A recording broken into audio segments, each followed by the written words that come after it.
สาวอยู่คนเดียวเฮ็ดหยังกินข้าวอิ่มแล้วอะอืมในเบิ่งได้ออกกำลังกายได้ออกกำลังกายหรือยังมื้อเนี้ยเอากินข้าวแล้วก็บ่ให้ออก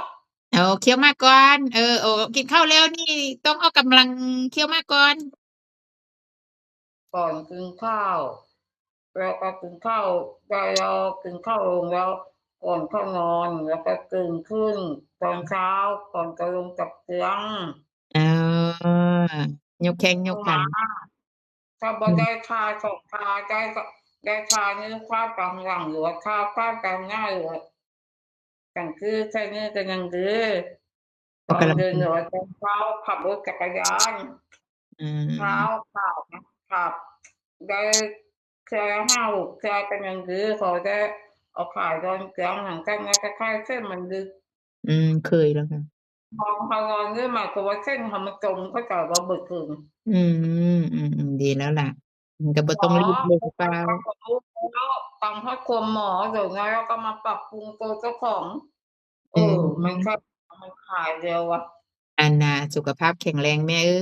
ยอยู่ผู้เดียวก็ช่วยเหลือเจ้าของความสุขเจ้าของสร้างเอาปั้นเอาดูแลเอาอืมก็คือกับลูกเขาเนาะบ่คือกับลูกเด้อนางเอาปากกึ่งเขาอืบ่แกล้งแม่ มคิดหลายก็ฟุ้งซ่านนี่นะอยู่บ่เป็นอีกหยังกระซกกระทกกระทกกระทกกระซกอีก ความกระจายไปพอไหวพอจะหุงข้าวหุงน้ำไปบางทีก็7 โมงเลยนะบางทีก็6 โมงแล้วแต่บางทีเกินก็มาก็ทำเฉยอืดูงามมงอมแงมไปมื้อๆก็เอาแล้วยายเอ้ยว่าจะนอนเกินขึ้นเมือนกายยังหันใจได้ลูกก็หากินต่อปะถ้าลูก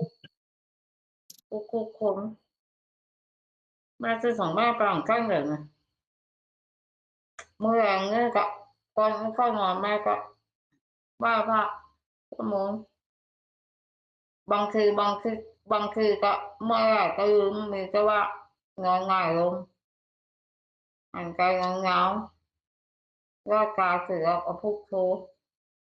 พุทเข้าโผออกป้าของแม่ไปของแม่น้ำเลยนะบอกไปตื้อใจหรอกถ้าว่าเขาว่าใจเนี่ยจะเป็นไงที่ใส่แม่ก็คือใครแม่คือกันมันน้อยใจมันอย่างป้าของมันขึ้นไปแล้วไงบางทีมันก็ตัวออกกับน้ำตาอันนี้แม่ก็พยายามบอกเจ้าของอยากทำให้กูสุข Wow hàng nằm ngã bao tay qua ôn quần để dùng như mai bình tôi nếu sự của mai bình tôi quá rồi ra cái bao ra hai u bao mà cái thử mang cái xăm cái khai mà khác của một u quá mà có mà mang ngọc thôi u cái rồi